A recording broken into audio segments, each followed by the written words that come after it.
Sir hero Nagarjuna గారి పైన హైడ్రాకు ఫిర్యాదు వెళ్ళింది సార్. అంటే ఎన్ కన్వెన్షన్ ఏదైతే ఉందో అది చెరువుని ఆక్రమించి కట్టారు అని చెప్పేసి ఆరోపణలు అయితే చేస్తున్నారు. మరి ఎన్ కన్వెన్షన్ కూల్చివేసే దిశగా మన హైడ్రా ప్రయాణిస్తుందా అని మీరేం చెప్తారు సార్? ఆయన చెరువుని ఆక్రమించి కట్టారు అనేది కొత్త ఆరోపణ ఏం కాదండి. గతంలో కూడా ఈ ఆరోపణ వచ్చింది. ఓకే, ఆయన మేనేజ్ చేసుకున్నాడు. అలాగే ఇప్పుడు కూడా మేనేజ్ చేసుకోవచ్చేమో అనుకుంటున్నాను నేను. అంటే పైగా ఇప్పుడు ఉన్నది కాంగ్రెస్ ప్రభుత్వం. నిజానికి కాంగ్రెస్ ప్రభుత్వం నుంచి రకరకాల ప్రయోజనాలు పొందినటువంటి కుటుంబం అక్కినేని వారి కుటుంబం. ఆ కుటుంబం ఒక దశలో అంటే వారు స్టూడియో నిర్మించడానికి స్థలాన్ని కేటాయించింది కూడా కాంగ్రెస్ ప్రభుత్వమే. ఆయన స్టూడియో నిర్మించాలి అనుకున్నప్పుడు హైదరాబాద్లో సారథి స్టూడియోస్లో సమస్య వచ్చినప్పుడు, సారథి స్టూడియోలోకి తను వెళ్ళి షూటింగులు చేసుకోలేని పరిస్థితి వచ్చినప్పుడు, యుద్ధ ప్రాతిపదిక మీద స్టూడియో నిర్మించాలి అనుకున్నప్పుడు కాంగ్రెస్ ప్రభుత్వంతో ఆయనకు మంచి సంబంధాలు ఉండేవి మొదటి నుంచి. అక్కినేని గారికి కాంగ్రెస్ పార్టీ అంటే అనధికార పిసిసి ప్రెసిడెంట్ అన్న లెవెల్లో మాట్లాడుకునేవాళ్ళు. ఆయనకి సభ్యత్వం ఉందో లేదో ఎవరికి తెలియదు, లేదనే నేను అనుకుంటున్నాను. కానీ కాంగ్రెస్ పార్టీతో చాలా సన్నిహితంగా ఉండేవాడు ఆయన అందరు ముఖ్యమంత్రులతో. బ్రహ్మానంద రెడ్డి దగ్గర నుంచి మొదలు పెడితే, నీలం సంజీవ్ రెడ్డి గారి దగ్గర నుంచి మొదలు పెడితే దాదాపుగా కాంగ్రెస్ పార్టీ ముఖ్యమంత్రులందరితోనూ ఆయనకు సన్నిహిత సంబంధాలు ఉన్నాయి. వెంగళరావు గారు, చెన్నారెడ్డి గారులతో అయితే విపరీతంగా ఉన్నాయి. ఇలా ఆయనకి స్థలం కేటాయించిన తర్వాత ఆ స్థలంలో ఆయన ఈ చదలవాడ బ్రదర్స్ ఉన్నారు కదా, తెనాలి బ్యాచ్, వాళ్ళతో కలిసి ఒక టింబర్ ఎస్టేట్ పెట్టాడు. అన్నపూర్ణ టింబర్ ఎస్టేట్స్ అనే పేరుతో 7 ఏకర్స్లో పెట్టాడు ఆయన. అప్పుడు రామారావు గారు ముఖ్యమంత్రిగా ఉన్నారు, తెలుగుదేశం పార్టీ ప్రభుత్వం. వారు నోటీసులు ఇచ్చారు, మీకు సినిమాలు తీసుకోవడానికి కదా మేము స్థలం ఇచ్చింది, టింబర్ ఎస్టేట్ ఎలా పెడతారు, ఇమ్మీడియట్గా ఆ స్థలం హ్యాండ్ ఓవర్ చేయండి అని. ఆయన కోర్టుకు వెళ్ళి స్టే తెచ్చుకుని ఆ టింబర్ ఎస్టేట్ అక్కడి నుంచి తరలించాడు. స్థలం హ్యాండ్ ఓవర్ చేయలే గవర్నమెంట్. ఆ తర్వాత ఆ కేసు హైకోర్టుకు వెళ్ళింది. ఆయన తర్వాత రామారావు గారు 89లో మళ్ళీ గెలిచుంటే, ఆయన 3వసారి గెలిచుంటే ఈయన సుప్రీంకోర్టు దాకా వెళ్లాల్సి వచ్చేది. నాగేశ్వరరావు గారు అదృష్టం కొద్దీ ఆయన 89లో రామారావు గారు ఓడిపోవటం, ఆ తర్వాత చెన్నారెడ్డి గారు ముఖ్యమంత్రి అవటం, ఆ సందర్భంగా ఆ కేసుని ఆయన సాల్వ్ చేసుకున్నాడు. చేసుకుని వాళ్ళు హ్యాపీగా స్టూడియో రన్ చేసుకుంటున్నారు ఇప్పటికీ. కాబట్టి ప్రభుత్వాలని మేనేజ్ చేయటం అనేది అక్కినేని కుటుంబానికి ప్రత్యేకంగా ఈరోజు కొత్తగా ఎవరో చెప్పక్కర్లేదు, వాళ్ళకి ఆ విద్య తెలుసు. అలాగే వైఎస్ రాజశేఖర రెడ్డి గారి రోజుల్లో ఈ అన్నపూర్ణ ఇప్పుడు 7 ఏకర్సే, 7 ఏకర్స్లో మల్టీప్లెక్స్లు ఇలాంటివి ఏవో చేసి నిర్మించి, అది అంటే వైబుల్గా లేదు అనే ఉద్దేశంతో దానిలో ఇతర వ్యాపారాలు ఏవో చేయాలి అని అనుకున్నాడు నాగార్జున గారు. అనుకుని నిర్మాణాలు ప్రారంభించిన తర్వాత, అంటే వైఎస్తో కొంచెం సాన్నిహిత్యం ఉండేది ఆయనకి, జగన్మోహన్ రెడ్డి గారితో కూడా సాన్నిహిత్యం ఉంది ఆయనకి. ఆ మధ్య ఆయన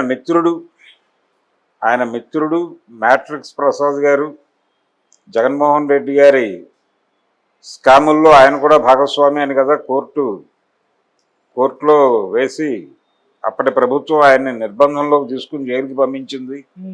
ఆ సందర్భంగా నాగార్జున గారు తరచూ తిరుపతి లడ్డూలు తీసుకొచ్చి వారికి జైలుకి వెళ్ళి ములాఖాతు పెట్టి ఇచ్చి వచ్చేవారు. సో ఇలా ఒక రాజకీయ పరమైనటువంటి పరిచయాలు వాళ్ళకి చాలా పెద్ద స్థాయిలోనే ఉన్నాయి. అప్పుడు వైఎస్ రాజశేఖర రెడ్డి గారి బలం చూసుకుని నా ఈ స్టూడియోని ఇతర వ్యాపారాలకు మళ్ళిద్దాము అనే ఒక ప్రయత్నం మొదలుపెట్టారు అనేది పేపర్లో లీకేజ్ వచ్చింది.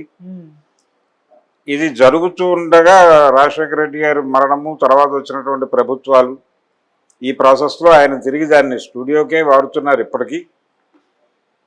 అది పరిస్థితి. అందుకని వాళ్ళేమి ఈ నోటీసులకు భయపడిపోయి, లేకపోతే హైడ్రా వచ్చేస్తుందా, మరొకటి వస్తుందా, కేంద్ర ప్రభుత్వం సైన్యాలను పంపిస్తుందా, ఒకటి చాలా స్పష్టంగా హైదరాబాదులో చాలా చోట్ల చెరువులను ఆక్రమించి అపార్ట్మెంట్లు కట్టిన చరిత్రలు కూడా మనకు తెలుసు. ఆక్రమణల మీద చెరువులు ఆక్రమించి కట్టినటువంటి అపార్ట్మెంట్లు అవి కూలిపోయిన సందర్భాలు కూడా చూసాం మనం ఇక్కడ. ఈ ప్రాసెస్లోనే ఈయన ఎన్కన్వెన్షన్కి సంబంధించి వివాదం చాలా కాలంగా ఉంది. అది ఆ చాలా కాలంగా ఉన్న వివాదాన్ని ఎలా సాల్వ్ చేసుకోవాలనే ప్రయత్నంలో ఆయన ఉన్నాడు. అది మరొకసారి తెర మీదకి వచ్చింది. తెర మీదకి రావటం అంటే దాన్ని సాల్వ్ చేసుకోవాలి కొత్త ప్రభుత్వంతో. కొత్త ప్రభుత్వంతో ఆయన ఎలా సాల్వ్ చేసుకుంటాడు అనేది టాస్క్. ఆయనకి జగన్మోహన్ రెడ్డితో ఉన్న రిలేషన్ వలన అదేదైనా దీనికి అడ్డంకిగా మారచ్చా? నాగార్జున్ని జగన్ ఫ్రెండ్గా చూస్తున్నాడా రేవంత్ రెడ్డి? జగన్కి రేవంత్ రెడ్డికి ఉన్నటువంటి గ్యాప్, దాని తాలూకా ఫలితం ఏదైనా ఇక్కడ రిఫ్లెక్ట్ అవుతోందా అనేది కూడా చూడాలి. అదొక కోణం ఉంది. దాంతోపాటు అక్కినేని కుటుంబానికి కాంగ్రెస్ పార్టీతో ఉన్నటువంటి పాత సంబంధాలు వెంకట అక్కినేని వీళ్ళందరికీ తెలుసు. సో అట్నుంచి ఏదైనా బ్రిడ్జ్ ఏర్పాటు చేసి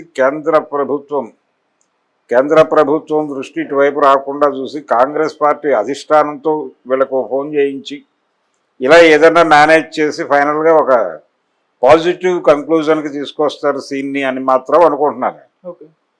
బద్దలు కొట్టేస్తారు, అయిపోయింది, నాగార్జున పని అయిపోయింది అన్న టోన్లో ప్రచారం అయితే జరుగుతోంది. ఇప్పుడు నాగార్జున గారికి జగన్తో ఎంత సాన్నిహిత్యం ఉందో చిరంజీవి గారితో అంత సాన్నిహిత్యం ఉంది. జగన్ కంటే ఎక్కువ సాన్నిహిత్యం ఉంది.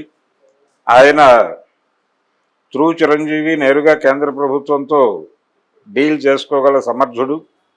అలాగే కాంగ్రెస్ పార్టీ అధిష్టానంతో డీల్ చేసుకోవడానికి కూడా ఆయనకి నెట్వర్క్ కలదు. అందుకని ఆయన ఎట్నుంచైనా పావులు కదిపి ఈ సమస్యని పరిష్కరించి ఆ అన్కన్వెన్షన్ని కాపాడుకుని దాన్ని స్థిరీకరించుకోవడానికి ఏం చేయాలో ఆ కార్యక్రమాలు చేసి దాన్ని బయటపడేసేటువంటి సత్తా, కెపాసిటీ ఆయన డెఫరెంట్గా ఉంది. ఆయన బిజినెస్ మ్యాన్, నట వ్యాపారి. ఆయన నట వ్యాపారి. ఆ నట వ్యాపారం ఎలా చేయాలో ఆయనకు స్పష్టంగా తెలుసు. ఎవరితో ఎలా డీల్ చేయాలో ఆయనకు తెలుసు. సో ఎవరు ఇబ్బంది పడక్కర్లేదు. ఇది ప్రస్తుతం నడుస్తున్నది రాజకీయ వ్యాపారం. ఇదేదో ప్రజా సంక్షేమం కోసం చెరువులు కబ్జా చేస్తే అలాగేదో శిక్షలు వేసేసి ప్రజా సంక్షేమం కోసం ఏం చేయడానికన్నా సిద్ధపడిపోయేంత ప్రభుత్వాలు లేవు. అది ఏ పార్టీ ప్రభుత్వం అయినా మార్కెట్ ఎకానమీ కోసమే అది కష్టపడుతుంది. మార్కెట్ ఎకానమీని నిలబెట్టడమే ఏ ప్రభుత్వ బాధ్యత అయినా అనే పరిస్థితి ఉంది. కాబట్టి మార్కెట్ ఎకానమీకి ప్రాధాన్యత ఇచ్చి తీరక తప్పని పరిస్థితి. ప్రజా సంక్షేమం కన్నా కూడా మార్కెట్ ఎకానమీకి ప్రధాన పాత్ర ఇవ్వక తప్పని పరిస్థితి ప్రభుత్వాలకు ఉన్నప్పుడు ఇప్పుడు నాగార్జునతో గొడవ పెట్టుకోవడం అనేది మార్కెట్ సెంటిమెంట్ని దెబ్బతీయచ్చు. జస్ట్ చిన్న యుద్ధం జరుగుతుంది, ఎలా సెటిల్ చేసుకుంటావో చేసుకో. ఈ సెటిల్మెంట్కి కొంత ప్రాతిపదిక ఉంటుంది. ఆ ప్రాతిపదిక ఇవేవో ఆయన ఫుల్ఫిల్ చేస్తే ఒక మాట వచ్చేస్తుంది, అటు నుంచి క్లోజ్ అయిపోతుంది వ్యవహారం. ఆ ప్రయత్నాలు నాగార్జున గారు డెఫినెట్గా చేసుకుంటాడు. ఆయన ఫ్యామిలీ ఉంది, ఆయన వెనకాల చాలామంది పనిచేస్తున్నారు. ఆ రోజుల్లో అంటే నాగేశ్వరరావు గారి అన్నగారి కొడుకు ఒక ఆయన ఉండేవాడు అక్కడ, అక్కినేని వెంకటరత్నం అనే పేరుతో. ఆయనకి చాలా జ్ఞానం ఉంది, ఆయన చాలా ఆర్గనైజరు. అలా చాలామంది ఉన్నారు, వాళ్ళకి ఆయన ఉన్నట్లేడు ఇప్పుడు. అయినప్పటికీ వాళ్ళు దే కెన్ మేనేజ్. ఆ లింక్స్ ఉన్నాయి ఆయనకి, ఆ లింక్స్ ఉన్నాయి, హ్యాపీగా చేసుకోగలడు ఆయన. సార్ మీరేమో నాగార్జున గారు కాంగ్రెస్ ప్రభుత్వంతో సన్నిహితంగా ఉండి దీన్ని కంట్రోల్ చేసుకోవచ్చు అని అంటున్నారు. కాకపోతే అక్కడ హైదరాబాద్ మేము ఇండిపెండెంట్ గా ఉంటాం, దానం నాగేందర్ గారు ప్రభుత్వంలో ఉన్నప్పటికీ ఆయన ఒకటి కూల్చివేశారు. ఇప్పుడేమో బీఆర్ఎస్ వాళ్ళే కూల్చేస్తున్నారు. మరి ఇది ఇండిపెండెంట్ గా ఉంటుందా హైదరాబాద్, లేకుంటే ప్రభుత్వం చేతుల్లోనే ఉండి బీఆర్ఎస్ వాళ్ళని కూల్చడానికి ప్రభుత్వం దీన్ని యూజ్ చేసుకుంటుందా సార్? మీరేం చెప్తారు? గోకుల్ ట్రస్ట్ భూముల్లో ఉన్నటువంటి నిర్మాణాలు కూల్చేస్తామని ప్రతి ప్రభుత్వం వచ్చినప్పుడల్లా హడావిడి చేసి అక్కడికి బుల్డోజర్లు వెళ్ళి 2-3 కూల్చి హడావిడి చేసిన సందర్భము, తర్వాత అది సెటిల్ అవుతున్న సందర్భం అనేక సార్లు చూస్తున్నాం. కాబట్టి ఇక్కడ కూడా అదే జరుగుతుంది. వెళ్ళే వాళ్ళు కూల్చే ప్రయత్నం చేస్తారు, జరగచ్చు. కానీ ఏదో ఒక ఏరియా నుంచి, కోర్టు నుంచి స్టే తెచ్చి అయినా సరే దాన్ని ఆపుకుంటారు. ఇప్పుడు ఆ రోజున టింబర్ ఎస్టేట్స్ పెట్టినప్పుడు గవర్నమెంట్ స్టూడియో స్థలం హ్యాండ్ ఓవర్ చేయమంటే కోర్టుకు వెళ్ళే వాళ్ళు స్టే తెచ్చుకున్నారుగా. ఇప్పుడు కూడా అదే చేయొచ్చు. రాష్ట్ర ప్రభుత్వం నిర్ణయాన్ని అమలు చేసేదే తప్ప అదేమి రాజ్యాంగానికి అతీతమైన సంస్థ ఏం కాదు కదా. అందరూ ఒకే ఏరియాలో ఉన్నవాళ్లే కదా. స్టేట్ గవర్నమెంట్ రేవంత్ రెడ్డి గారు తలుచుకుంటే 2 నిమిషాల్లో సెటిల్ చేయగలరు కదా విషయాన్ని. అందుకని అటువంటి ఇబ్బంది ఏం లేదు, వాళ్ళు సాల్వ్ చేసుకోగలడు ఆయన. ఓకే. ఇప్పుడు ఎక్కడో ప్రభుత్వ స్థలాల్లోనో లేకపోతే ఎవరిదో ప్రైవేటు పోరంబోకు భూములు, అంటే ప్రైవేటు వ్యక్తుల కబ్జాలో ఉన్నటువంటి పోరంబోకు భూములు ప్రభుత్వ పోరంబోకు భూములే. వాటిల్లో గుడిసెలు వేసుకున్న వాళ్ళు, లేకపోతే ఎవరో కొనేసి అలా వదిలేసిన స్థలాల్లో ఇళ్ళు వేసుకున్నటువంటి పేదలని వాళ్ళ ఇల్లు పీకేయటానికి, వాళ్ళని ఆ స్థలాల్లోంచి గెంటేయటానికి ప్రభుత్వం ఉత్సాహం చూపిస్తుంది. కానీ ఒక ఇటువంటి నాగార్జున లాంటి ఒక నట పారిశ్రామికవేత్త తాలూకా ఆస్తుల్ని ఇబ్బంది పెట్టేటువంటి పని డెఫినెట్గా చేయదు. ఓకే.